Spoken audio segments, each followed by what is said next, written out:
Headline, why Patrick Mahomes is more of a game manager than Brock Purdy. Oh, boy.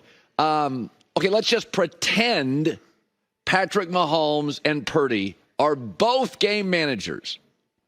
Even if it's true, Mahomes is a different type of game manager. And I'll give you an example. Mahomes, he's doing what he can as a game manager to put his young offense in the best position to win, and they still led the NFL in drops.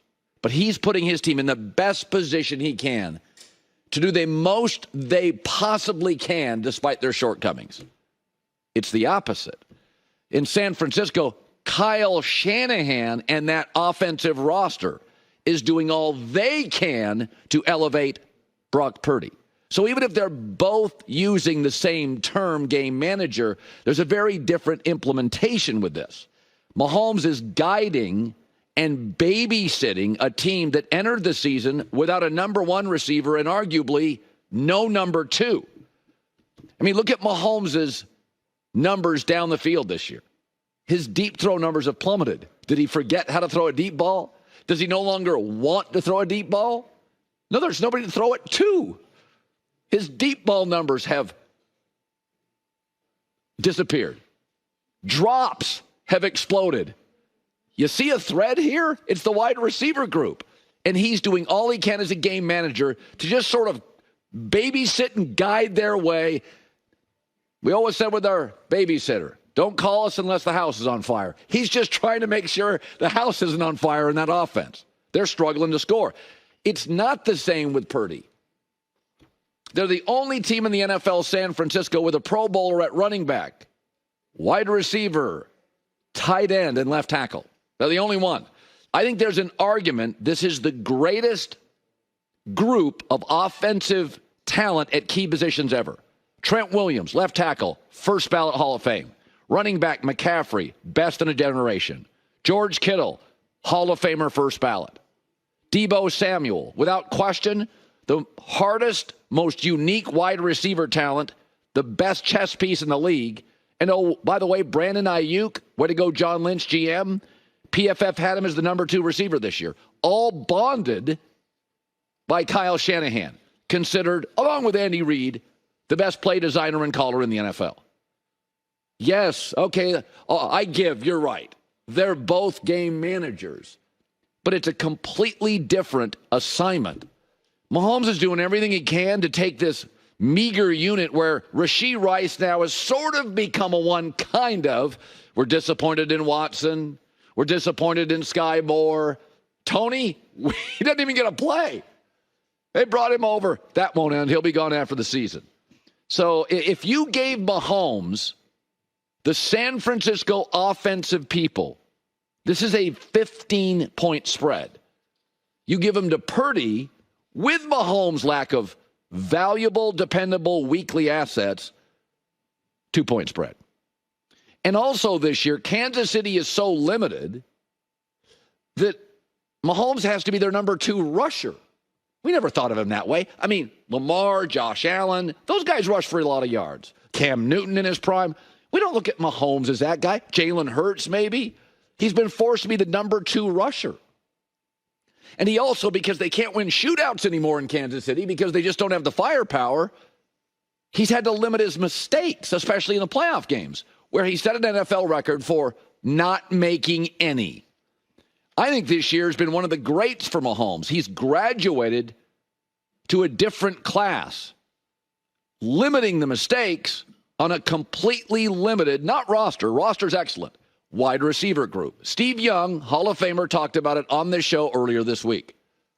I think that Patrick Mahomes has absolutely graduated this year. You can see the maturity in that. You know what? I don't actually even have to put the quarterback role on. I can just hand it off. I can just drop it off. I always said it's the challenge of running a jackhammer one play when you run around and stiff arm a defensive lineman, make a big pass or sideline or run downfield, and then the next play you got to play the violin. I have watched Patrick Mahomes go from, I just want to put a Superman cape on, that's all I want to do, I'm awesome at it, and now realizing, oh my gosh, that's not enough Superman plays to go win championships. I want to talk now about Lamar Jackson. He won his second MVP. He's 27 years old. Doesn't it feel like after losing to Kansas City, there's a real narrative now that he's become a can't win the Super Bowl guy?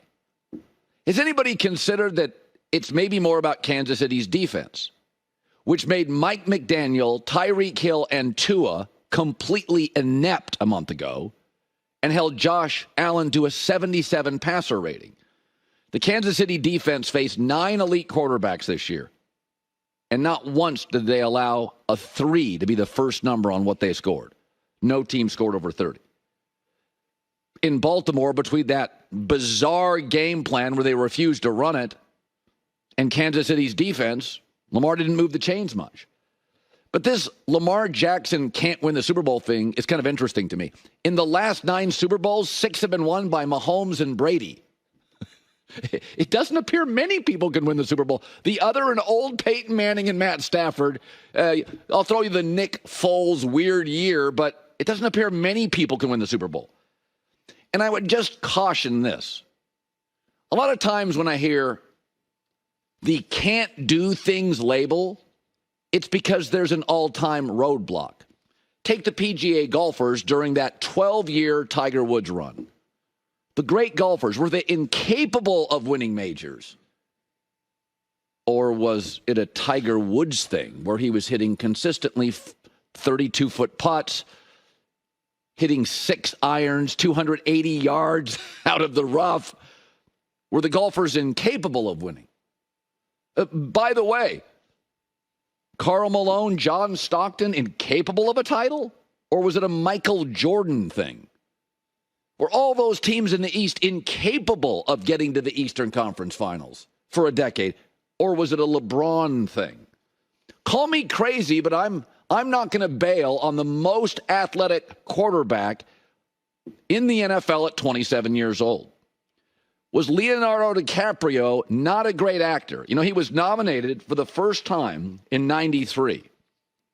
He didn't win for 22 years.